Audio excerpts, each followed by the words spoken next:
Hi everyone. ഹൈറിച്ചുമായി ബന്ധപ്പെട്ട ഒരു complicated ആയിട്ടുള്ള അപ്ഡേഷനിലേക്കാണ് നമ്മൾ കടക്കുന്നത്.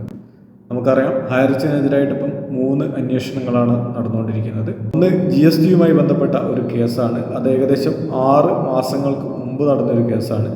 അതിൽ ഇതുവരെ ഒരു തീരുമാനമായിട്ടില്ല എന്നുള്ളതാണ് വസ്തുത. രണ്ടാമത്തെ കേസ് ഇപ്പോൾ നടന്നുകൊണ്ടിരിക്കുന്നത് ബഡ്സ് ആക്റ്റുമായി ബന്ധപ്പെട്ടുകൊണ്ടാണ്. അതിൽ ഹൈറിച്ച് ഉന്നയിക്കുന്ന വാദം, ഈ ഹൈറിച്ച് എന്ന് പറയുന്ന ഈ ഒരു ഓൺലൈൻ ഷോപ്പ് ബഡ്സ് ആക്ടിൻ്റെ പരിധിയിൽ വരില്ല എന്നാണ് അവർ കോടതിയിൽ വാദിച്ചുകൊണ്ടിരിക്കുന്നത്. അത് കോടതിയിലെ പരിഗണനയിലുള്ള ഒരു വിഷയമാണ്.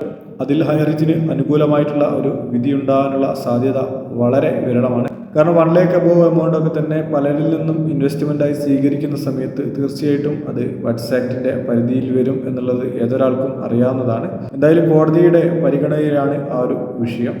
മൂന്നാമത്തെ കേസ് ഇപ്പോൾ അന്വേഷിച്ചുകൊണ്ടിരിക്കുന്നത് ED ആണ്. എൻഫോഴ്സ്മെൻറ്റ് ഡയറക്ടറേറ്റ് കഴിഞ്ഞ ദിവസം ഹൈറിച്ചിൻ്റെ ഓണേഴ്സിൻ്റെ വീട്ടിലൊക്കെ തന്നെ ഒരു റെയ്ഡ് നടത്തിയിരുന്നു. ഈ റെയ്ഡ് നടത്തുന്നതിന് തൊട്ട് മുമ്പായിട്ട് അവർ അവിടെ നിന്നും എസ്കേപ്പ് ആവുകയായിരുന്നു ചെയ്തിട്ടുള്ളത്.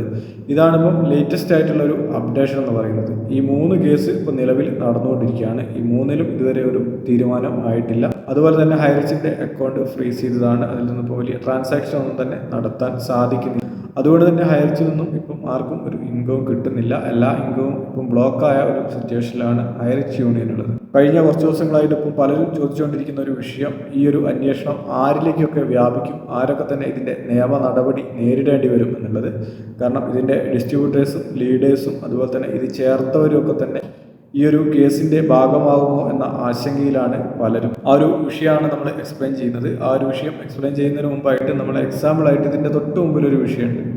അതായത് ഏകദേശം ഒരു 4 മാസം മുമ്പ് MTF എന്ന് പറയുന്ന ഒരു മെറ്റാവേഴ്സ് ഓൺലൈൻ ട്രേഡിംഗ് പ്ലാറ്റ്ഫോം കോടിക്കണക്കിന് രൂപയുടെ ഒരു തട്ടിപ്പ് കേരളത്തിൽ നടത്തിയിരുന്നു. ഈ ഒരു തട്ടിപ്പ് നടത്തിയിട്ട് മാസങ്ങൾ തികയുന്നില്ല. അതിനു മുമ്പെയാണ് ഇപ്പം ഈ ഹൈറിച്ചിന് ഈ ഒരു വിഷയം വന്നിരിക്കുന്നത്. അപ്പോൾ ഈ ഒരു തട്ടിപ്പിൽ അധ്യാപകരുടെയും പോലീസുകാരുടെയും ഉൾപ്പെടെ ലക്ഷക്കണക്കിന് രൂപ നഷ്ടപ്പെട്ടിട്ടുണ്ട്. ഇതിനും ഒരുപാട് ലീഡേഴ്സ് ഉണ്ടായിരുന്നു, ഡിസ്ട്രിബ്യൂട്ടേഴ്സ് ഉണ്ടായിരുന്നു. ഇതിന് എല്ലാ ജില്ലകളിലും ഓഫീസുകൾ വരെ ഉണ്ടായിരുന്നു. അത്രയ്ക്കും വിപുലമായിട്ടുള്ള ഒരു ചെയിൻ പ്ലാറ്റ്ഫോമായിരുന്നു MTFക്ക് ഉണ്ടായിരുന്നത്. വലിയ രീതിയിലുള്ള പബ്ലിസിറ്റി MTFക്ക് ഉണ്ടായിരുന്നു. ഏകദേശം 30% എബോവ് പ്രോഫിറ്റ് MTF നൽകിക്കൊണ്ടിരുന്നു. അതും ഡെയിലി നൽകിക്കൊണ്ടിരുന്നു. ട്രേഡിങ്ങിലൂടെയാണ് ഈ ഒരു പ്രോഫിറ്റ് അവർ നൽകുന്നത്. രാവിലെ ജസ്റ്റ് ട്രേഡിംഗ് ഓൺ ചെയ്ത് വെച്ചാൽ മാത്രം മതി. അവർ പറഞ്ഞുകൊണ്ടിരുന്നത് ഇതൊരു AI ട്രേഡിംഗ് ആണ്, അതുകൊണ്ട് തന്നെയാണ് നിങ്ങൾക്ക് ഇത്രയും പ്രോഫിറ്റ് ഡെയിലി നൽകാൻ സാധിക്കുന്നത്. ഇതൊക്കെ വിശ്വസിച്ചുകൊണ്ട് പലരും വലിയ ആദ്യം ചെറിയ എമൗണ്ട് ഇട്ടെങ്കിലും പിന്നീട് വലിയ രീതിയിലുള്ള നിക്ഷേപങ്ങൾ നടത്താൻ തുടങ്ങി. ആ നിക്ഷേപങ്ങളാണ് അവസാനം ഒരുമിച്ച് പലർക്കും നഷ്ടപ്പെട്ടിട്ടുള്ളത്. ആദ്യം 30% എബോവ് പ്രോഫിറ്റ് നൽകി ആ ഒരു പ്രോഫിറ്റ് കണ്ടിന്യൂ ആയിട്ട് നൽകിക്കൊണ്ടിരുന്നു. അപ്പം എല്ലാവർക്കും ഒരു വിശ്വാസത കൈവന്നു. അതിനുശേഷം ആളുകൾ വലിയ രീതിയിലുള്ള എമൗണ്ട് ഇൻവെസ്റ്റ് ചെയ്യാൻ തുടങ്ങി. ആ ഒരു എമൗണ്ട് ഒരു സുപ്രഭാതത്തിൽ പൂർണ്ണമായിട്ടും നഷ്ടപ്പെടുകയാണ് MTFയിൽ ചെയ്തിട്ടുള്ളത്. പക്ഷേ അതിൻ്റെ അന്വേഷണം എടുത്ത് പരിശോധിച്ച് കഴിഞ്ഞാൽ അതിൻ്റെ അന്വേഷണം എങ്ങും എത്തിയിട്ടില്ല. ജില്ലയിലുടനീളം അതിൽ ഓഫീസുകളുണ്ടായിരുന്നു, ലീഡേഴ്സ് ഉണ്ടായിരുന്നു, ഡിസ്ട്രിബ്യൂട്ടേഴ്സ് ഉണ്ടായിരുന്നു. ഇവരൊക്കെ തന്നെ നമ്മൾ പിന്നീട് കോൺടാക്ട് ചെയ്തിരുന്നു, ഏതെങ്കിലും രീതിയിലുള്ള അന്വേഷണം നിങ്ങളിലേക്ക് എത്തിയോ എന്നുള്ളത്. പക്ഷേ ഒരു വിധത്തിലുള്ള അന്വേഷണവും ഇത്തരത്തിലുള്ള ലീഡേഴ്സിലേക്കോ ഇതിൽ ചേർന്നവരിലേക്കോ ഒന്നും തന്നെ എത്തിയില്ല എന്നുള്ളതാണ് മറ്റൊരു വസ്തുത. മുമ്പ് നടന്നിട്ടുള്ള ഇത്തരം മണി ചെയിൻ തട്ടിപ്പുകളൊക്കെ തന്നെ എടുത്ത് പരിശോധിച്ചാൽ നമുക്ക് മനസ്സിലാവും, കാര്യക്ഷമമായിട്ടുള്ള ഒരു അന്വേഷണം ഒരു മണി ചെയിൻ തട്ടിപ്പിലും നടന്നിട്ടില്ല എന്നുള്ളതാണ് വസ്തുത.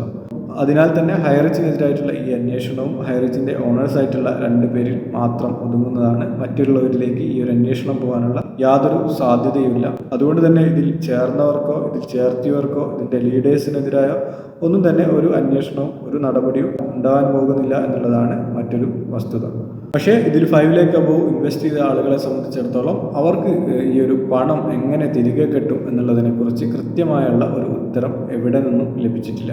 പോലീസ് നിരന്തരം ജാഗ്രതാ നിർദ്ദേശങ്ങൾ നൽകിക്കൊണ്ടിരിക്കുന്നുണ്ട്. പക്ഷേ മലയാളികൾ അതൊന്നും മുഖവിലേക്ക് എടുക്കുന്നില്ല. അവർ വീണ്ടും ഇത്തരത്തിലുള്ള ഓൺലൈൻ പ്ലാറ്റ്ഫോമുകളിൽ ലക്ഷക്കണക്കിന് രൂപയാണ് നിക്ഷേപിക്കുന്നത്. പോലീസിൻ്റെ ഭാഗത്തു നിന്നും നിരന്തരം ജാഗ്രതാ നിർദ്ദേശങ്ങൾ വരുന്നുണ്ട്. ഇന്നലെയും അതിൻ്റെ ഭാഗമായിട്ടുള്ളൊരു വീഡിയോ വന്നിരുന്നു.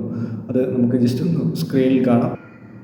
ജോയിന്റ് അക്കൗണ്ടിൽ കിടന്ന ആ കാശില്ലായിരുന്നോ, അത് ഈ ക്രിപ്റ്റോ കറൻസി ഫ്യൂച്ചർ ഈ 2 ആഴ്ച കൊണ്ട് 2 ഇരട്ടിയാവുന്ന 3 ഇരട്ടി കറക്റ്റ് 3 ഇരട്ടി അതിൽ.